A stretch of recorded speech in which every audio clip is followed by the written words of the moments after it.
Vlog kali ini membicarakan tentang meditasi atau semedi dan hubungannya dengan alam bawah sadar. Para pemirsa sekalian yang budiman, Assalamualaikum warahmatullahi wabarakatuh. Salam sejahtera bagi kita semua. Metode meditasi yang benar, mudah dilakukan, dan aman akan saya jabarkan dalam vlog kali ini. Kita semua tahu bahwa meditasi itu mempunyai tiga karakteristik atau tiga model tujuan, ya. Yang paling dasar adalah untuk relaksasi pikiran, melepaskan emosi negatif dalam hati.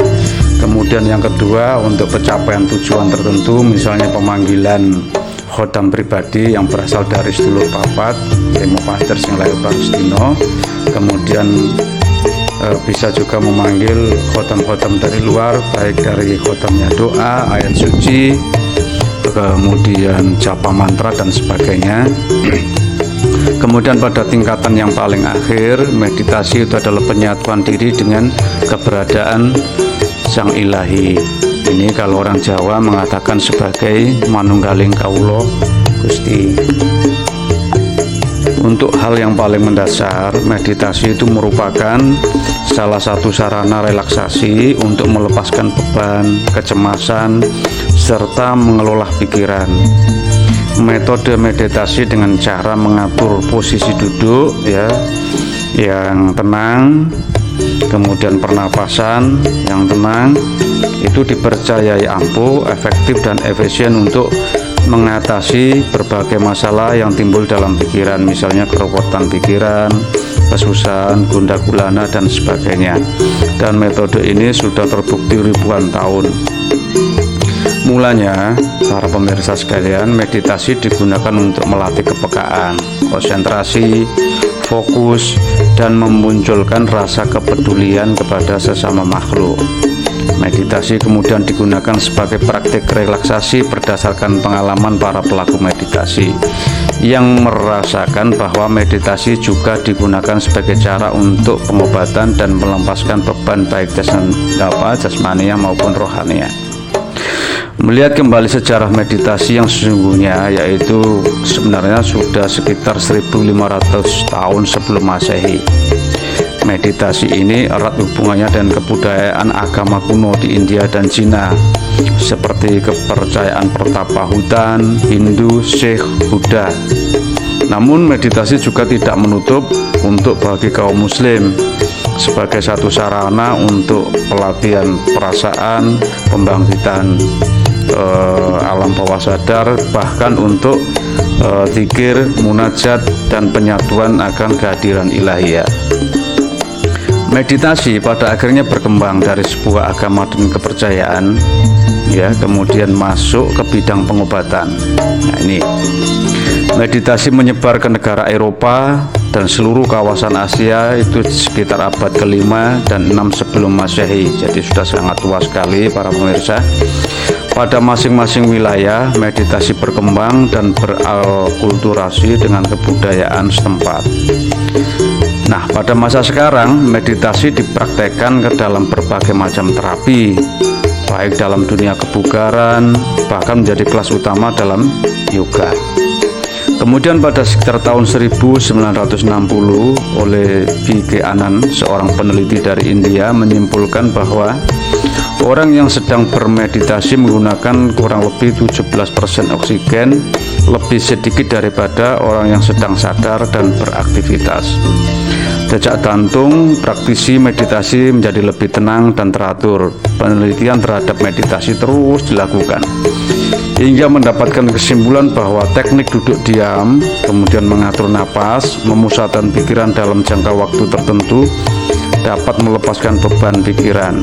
Ini adalah manfaat dari meditasi yang paling dasar. Apalagi mengurangi kecemasan, kemudian membuat seseorang itu menjadi tenang dan bahagia. Jadi paling mendasar itu untuk pelepasan emosi negatif, mencapai ketenangan jiwa. Meditasi mendorong praktisi atau pelakunya menjadi fokus pada peningkatan kesadarannya, Para pemirsa sekalian, meditasi bukanlah upaya untuk berorientasi pada hasil. Ini harus diingat ya, tetapi menitik beratkan pada proses. Apabila Anda terlalu fokus pada hasil, maka bisa menimbulkan kecemasan, bukan ketenangan lagi, jadi malah gagal. Anda dapat merasakan manfaat setelah mempraktekkan meditasi secara rutin dalam jangka waktu tertentu. Artinya hal ini perlu latihan, perlu pembiasaan sehingga ada manfaatnya bagi Anda. Yang saya bicarakan adalah meditasi yang paling mendasar. Praktisi atau Anda juga dapat merasakan manfaatnya apabila sudah menjadi kebiasaan dan dilakukan pada waktu yang sama setiap hari. Artinya membutuhkan kerutinan, minimal seminggu sekali, paling bagus tiap hari. Apabila praktisi sudah dapat merasakan manfaatnya, Anda sudah dapat merasakan manfaatnya, selanjutnya dapat meningkatkan frekuensi meditasi. Bisa jadi sehari 2-3 kali. Bahkan bagi kaum muslim, sholat itu merupakan sarana meditasi yang paling ampuh, itu dilakukan minimal 5 kali sehari. Nah, beberapa panduan yang bisa Anda lakukan antara lain yaitu pilihlah waktu yang menurut Anda paling tenang, paling sesuai. Kemudian badan dalam kondisi fit, baik, bagus. Memakai pakaian yang nyaman. Carilah tempat yang suci. Maksud saya yang sunyi ya. Ya suci itu maksudnya terhindar dari kotoran supaya tidak mengganggu pikiran. Kemudian tempatnya suci. Pastikan juga tidak ada gangguan. Kemudian duduk senyaman mungkin. Tangan bisa seperti orang bersedekap, bisa, kemudian atau ditaruh di atas paha kiri kanan juga bisa. Badan digendurkan serileks mungkin. Kemudian mulailah dengan 15 menit yang pertama, atau ya mulailah ya. Pertama yang perlu Anda perhatikan adalah munculkan niat kuat untuk menjadikan meditasi sebagai latihan setiap hari. Kekuatan mental, kekuatan niat perlu dilakukan sesuai dengan tahapan Anda. Tahapan yang paling rendah, sekali lagi saya katakan, itu adalah pelepasan emosi negatif, kemudian mencapai kebahagiaan di dalam hati. Atur waktu untuk melakukan meditasi sesuai dengan kondisi Anda masing-masing. Nah, sebelum melakukan meditasi, beberapa yang perlu dilakukan yaitu melenturkan tubuh tadi agar rileks, kemudian mengurangi reaksi otot juga supaya tidak kram ya. Jadi bisa dilakukan dengan sekedar olahraga ringan, atau kalau seorang muslim itu bisa dilakukan dengan sholat lebih dulu, itu lebih bagus. Kemudian mulai dengan posisi duduk dan amati proses keluar masuknya nafas Anda tanpa berusaha mengaturnya. Jadi biarkan sealami mungkin, duduk rileks. Sekali lagi, tangan boleh bersedekap, boleh juga ngapu rancang, jari bertemu jari, ada di video ini gambarnya, atau boleh juga di atas paha masing-masing, kiri kan kanan. Kemudian rileks, tenang, tanpa memikirkan apa-apa. Nafas, perhatikan saja keluar masuknya nafas tanpa dibuat-buat, biarkan selentur mungkin. Itu adalah praktek paling dasar, paling awal ya. Niatkan saja untuk awal-awalnya ya, sebelum meningkat ke tingkat lanjutan, yaitu untuk menenangkan pikiran, untuk membuat pikiran menjadi tenang. Nah, sebelum lanjut ke meditasi yang lebih tinggi, perlu saya utarakan, saya kupas mengenai alam bawah sadar dan alam sadar. Karena apa? Dalam keadaan meditasi itu sebenarnya yang muncul nanti adalah alam bawah sadar. Nah, apa sih alam bawah sadar itu? Alam bawah sadar adalah istilah yang merujuk pada bagian dari pikiran kita yang tidak disadari oleh pikiran sadar. Atau begini aja mudahnya, alam bawah sadar itu lebih menyangkut ke emosi kita. Itu kemudian tidak diatur atau tidak tidak dikendalikan oleh rasio kita. Itu kemudian selama bertahun-tahun konsep alam bawah sadar ini menjadi subjek yang menarik sebenarnya bagi para psikolog dan ilmuwan, karena perannya dalam mempengaruhi perilaku manusia. Jadi alam bawah sadar itu luar biasa. Misalnya 90% itu tingkah laku manusia sebenarnya dipengaruhi oleh alam bawah sadarnya. Alam sadarnya hanya 10%. Namun penggunaannya itu yang terbalik. Kita itu menggunakan alam bawah sadar hanya sekian, nggak sampai 3% untuk maksudnya didaya gunakan. Nah, itu secara sederhana ya, alam bawah sadar itu bagian dari pikiran kita yang tidak bisa kita akses atau kontrol secara sadar. Jadi kita malah tidak bisa. Nah, karena itu mengaksesnya inilah yang dibutuhkan dengan meditasi tadi. Pikiran bawah sadar banyak dipercaya mempengaruhi cara kita merespon situasi dan peristiwa di kehidupan kita sehari-hari. Jadi misalnya kita mengalami suatu peristiwa begitu, responnya itu banyak dipengaruhi oleh alam bawah sadar yang kita miliki.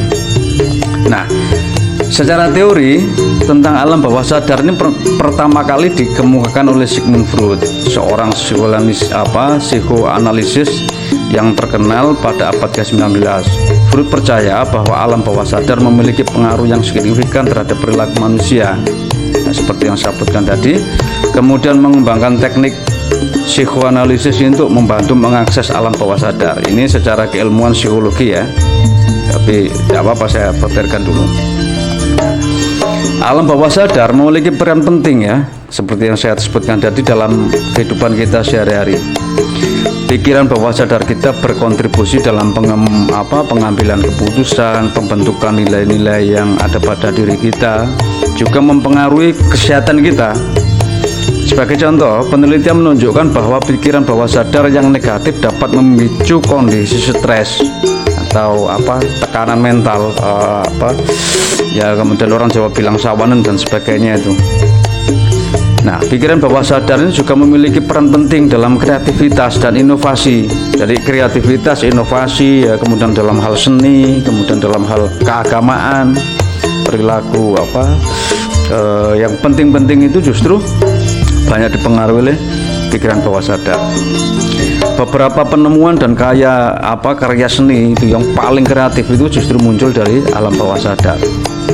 Nah, teknik meditasi dan salah satu lagi teknik hipnosis ya, yang itu nggak saya bicarakan yang hipnosis ini, tapi sekedar saja untuk pengetahuan, adalah termasuk beberapa cara untuk membantu mengakses alam bawah sadar. Nah, ketika seseorang berada dalam alam meditasi atau di alam hipnosis, itu seseorang tersebut dapat menembus level pikiran yang tersembunyi ya, yaitu yang di alam bawah sadarnya.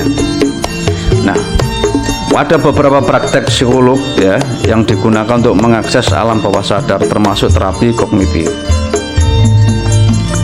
Dalam hal ini yang mau saya yang mau kita bicarakan di sini ya adalah dengan meditasi, dengan metode meditasi yang sudah saya paparkan di atas. Anda tahu bahwa sejak zaman dulu orang-orang zaman Mbah Buyut kita itu mengalami fenomena gaib itu justru karena meditasi. Ya, kalau zaman sekarang ini bisa dijelaskanlah dengan logika. Nah, apa saja mari kita lihat. Saat meditasi nanti ya, walaupun yang paling rendah tadi, itu Anda akan bisa melihat warna-warni yang macam-macam dalam bayangan atau benak Anda. Lalu kita penasaran kan, atau Anda penasaran warna apa itu dan dari mana datangnya? Nah, ini adalah kondisi ketika Anda sudah memasuki meditasi ya. Anda akan melihat, ini nggak sama tiap orang, tapi kadang-kadang Anda akan melihat pancaran warna yang beraneka warna.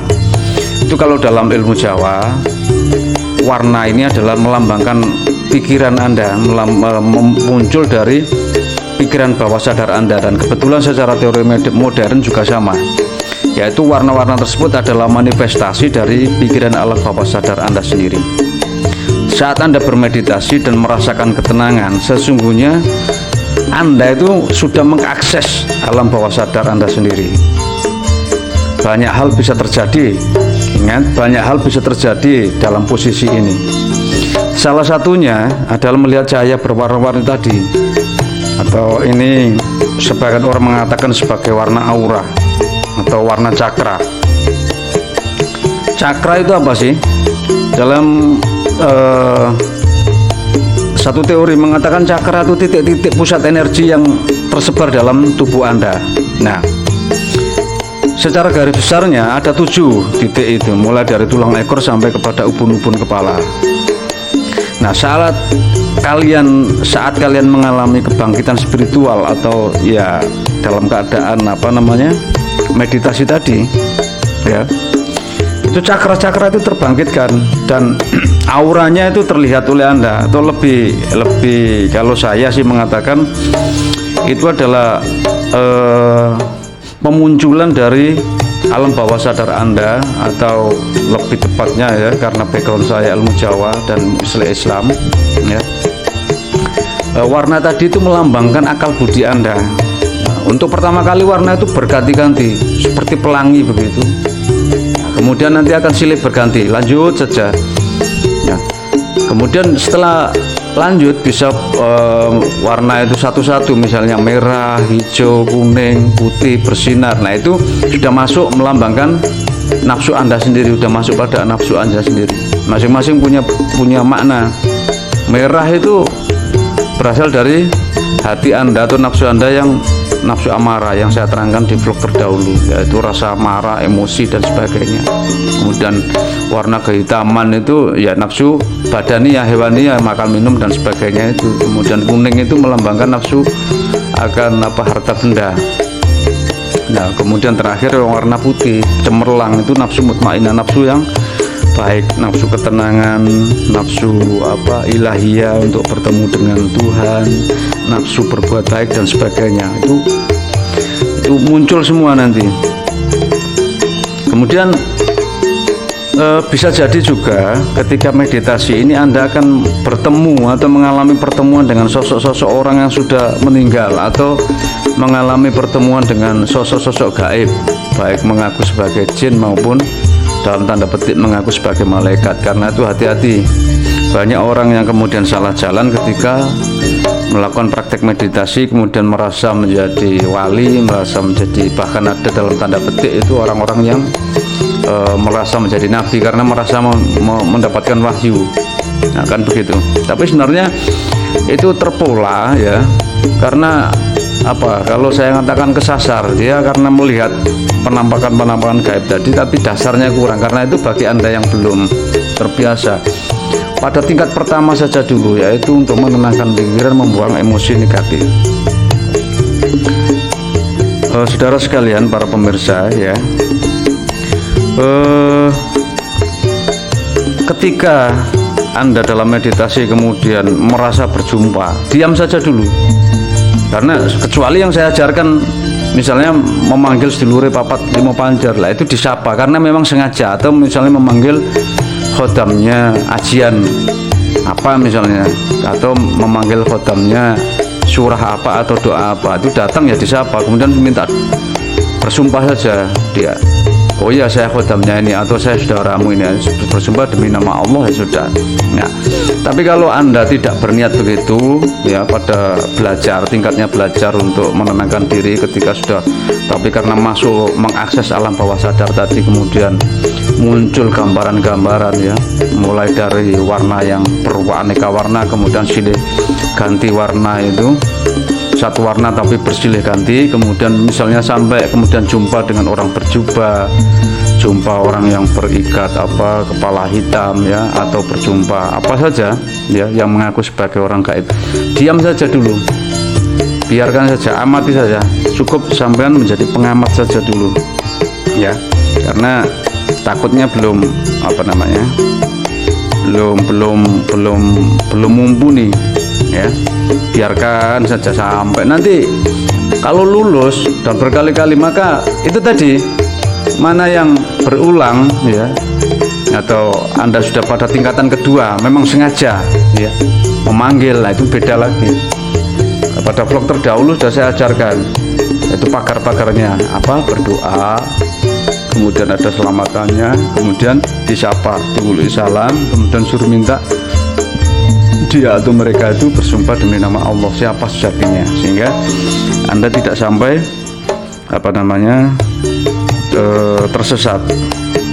Orang Jawa selalu mengatakan hati-hati tipu daya, karena itu harus eling lan waspada. Karena apa? Bisa jadi itu hanyalah tipu daya dari pikiran bawah sadar Anda sendiri, bisa juga tipu daya dari setan, jin dan sebagainya. Itu Kok bisa begitu? Iya, coba Anda bayangkan, pengalaman ini bisa bermacam-macam. Kalau Anda Muslim akan didatangi orang berjubah mengaku sebagai syekh ini syekh itu. Tapi kalau Anda misalnya orang Buddha mengaku sebagai Buddha yang datang, Anda penasaran mengaku sebagai penjelmaan Yesus dan sebagainya. Artinya perspektif dari alam bawah sadar Anda itu menentukan. Nah, karena itulah sekedar untuk awal itu Anda menjadi pengamat dulu, jangan ikut masuk dulu ya. Kenapa? Takutnya itu bertemu dengan makhluk gaib dari dimensi yang rendah, yaitu iblis, jin, setan. Bab meditasi juga bisa mempertemukan kita dengan beragam gambaran sosok-sosok yang seram-seram seperti itu ya. Apakah benar-benar mereka itu menghampiri kita? Bisa ya, bisa tidak. Sekali lagi, iya itu memang betul-betul. Kalau tidak, berarti itu adalah godaan atau gambaran dari alam bawah sadar Anda sendiri yang berhari-hari memikirkan ini itu, kemudian mengendap dalam pikiran bawah sadar. Efek berikutnya yang Anda alami itu akan tergoda untuk astral projection, yaitu seakan merasa keluar dari tubuh, kemudian bisa terbang, bisa pergi kemana-mana. Mula-mula biarkan saja, tapi amati saja, jangan merasa sakti dulu ya. Amati saja itu dalam perjalanan, karena sekali lagi saya ulang ya, ini pedomannya. Meditasi itu punya 3 tingkatan, punya 3 tujuan. Yang paling dasar untuk ketenangan hati, ketajaman pikiran ya. Yang kedua, untuk punya tujuan tertentu, baik menghadirkan rezeki, menghadirkan khotam, baik khotam yang asli maupun khotam dari luar. Kemudian yang tingkatan tertinggi adalah penyatuan kita dengan yang ilahi. Nah itu 3 ini saja, itu patokannya. Kalau untuk ketenangan diri, untuk belajar awal-awal, makanya ikuti saja, tapi hanya sebagai pengamat ya, jangan bereaksi dulu itu ya. Ini zaman dulu ya, memang banyak orang bisa meraga sukma dalam arti benar-benar, karena itu mereka orang-orang sakti. Karena memang tidak semua orang bisa melakukannya, karena itu mereka disebut sakti. Nah, fenomena itu zaman sekarang itu memang bisa dijelaskan secara ilmiah, yaitu out of body experience, tapi tidak benar-benar sama persis. Hati-hati ya, tidak benar-benar sama persis. Yang fenomena out of body experience itu sebenarnya bukan sukmanya yang keluar, tapi pikiran dia, yaitu yang saya maksudkan tadi, ada godaan dari alam bawah sadarnya sendiri. Jadi ada yang benar-benar excellent, ada yang benar-benar ilmu, ada yang benar-benar itu reaksi dari pengalaman alam bawah sadar. Nah, perlu saya sampaikan di sini, jadi supaya tidak salah jalan. Para pemirsa sekalian yang budiman, jadi saya ringkas pembicaraan yang panjang lebar tadi dan sekedar pengetahuan apa itu meditasi, apa itu alam bawah sadar. Jadi pertama, perhatikan, orang meditasi itu pasti mengakses alam bawah sadarnya. Poin yang kedua, dalam meditasi ada 3 tingkatan. Ini sebenarnya banyak sih ya, tapi saya ringkaskan 3 tingkatan, yaitu tingkatan dasar, tingkatan yang paling mendasar dan paling utama, yaitu untuk relaksasi, masuk ke alam bawah sadarnya sendiri, membuang emosi negatif, mencapai pikiran fokus, meningkatkan kualitas diri, kesehatan diri, kemudian meningkatkan spiritualitas. Itu tingkatan yang mendasar sekali. Kemudian tingkatan kedua itu punya tujuan khusus, misalnya memanggil khotam, baik khotam pribadi, saudaranya sendiri yang lahir bersamaan sehari ya, khotam pribadi itu namanya, ataupun khotam dari luar, atau punya tujuan tertentu, misalnya mengamalkan hijab-hijab tertentu, doa-doa tertentu, atau japa mantra tertentu. Itu kedua. Ketiga, ini adalah semedi yang paling wahid, paling top, yaitu penyatuan kesadaran diri kepada kehadiran ilahi, atau orang Jawa selalu bilang itu manunggaling kawula Gusti. Apa itu? Yaitu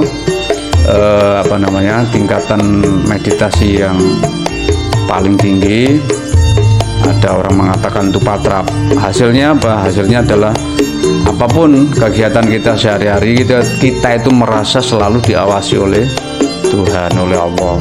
Kemudian ada perasaan dekat, kemudian ya anugerah-anugerah lain nanti akan datang sendirinya. Jadi tapi sekali lagi jangan tergoda dengan karomah atau kesaktian. Karomah dan kesaktian pada tingkatan yang kedua tadi ya. Kalau pada tingkatan ini adalah lebih dari segalanya, karena merupakan, kalau bagi muslim itu jawaban dari panggilan ya ayyuhal nafsul mutmainnah irji'i ila rabbiki radiyatan mardiyah. Jawaban kita selaku makhluk kepada panggilan Allah Subhanahu wa ta'ala, wahai jiwa yang tenang, kembalilah kepadaku, kata Allah, dengan cara ridho atau ikhlas, sukacita, dan aku ridhoi. Itu kita menyatukan diri kita kembali sehingga kita bisa patrap, bisa ada rasa sungkan.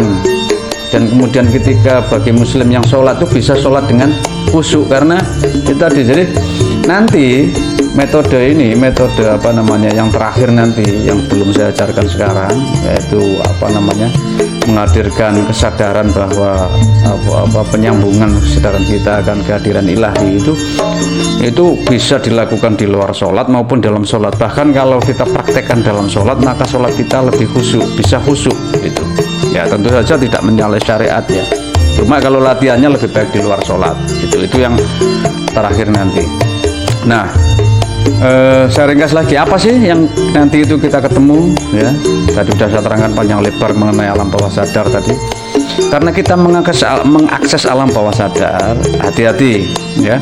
Pertama pasti lebih banyak iyanya daripada endaknya. Itu kalian nanti akan seperti melihat warna-warni cahaya kayak pelangi macam-macam.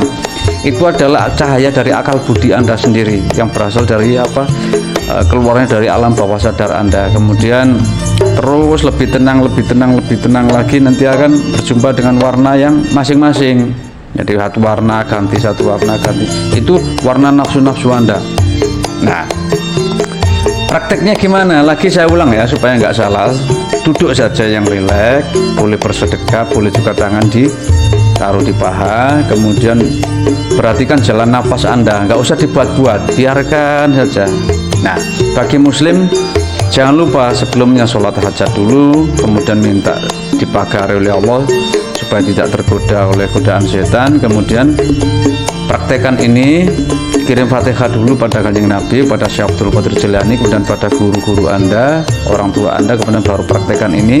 Dan dalam praktekkan semedi ini, meditasi ini, hal yang paling penting bagi muslim, duduk diam, mulut diam, perhatikan jalan napas, lidah ditekuk saja sedikit ke atas. Kalau tidak bisa begitu, yang penting cangkem-mingkem ya. Kemudian zikir saja dalam hati, menyebut nama Tuhan, Allah, itu saja.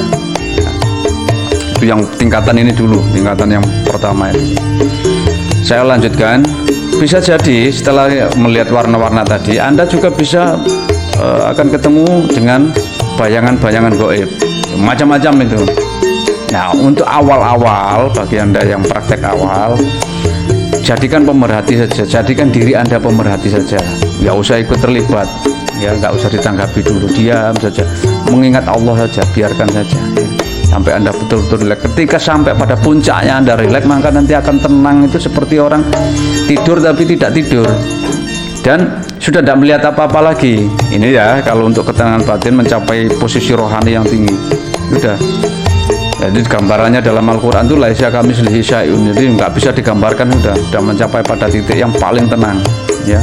Pada kalau nafsunya sendiri sudah nafsu mutmainnah, sudah tenang, mengalir, sudah biarkan saja begitu. Nah, nanti kalau mendapatkan inspirasi dalam hati Anda, pasti inspirasinya baik dalam hal kerja, kreativitas atau apa, Anda akan tertata lagi. Betapapun besarnya beban Anda, nanti Anda yakin insya Allah ya tidak akan putus asa, rahmat Allah selalu datang ya, itu ya.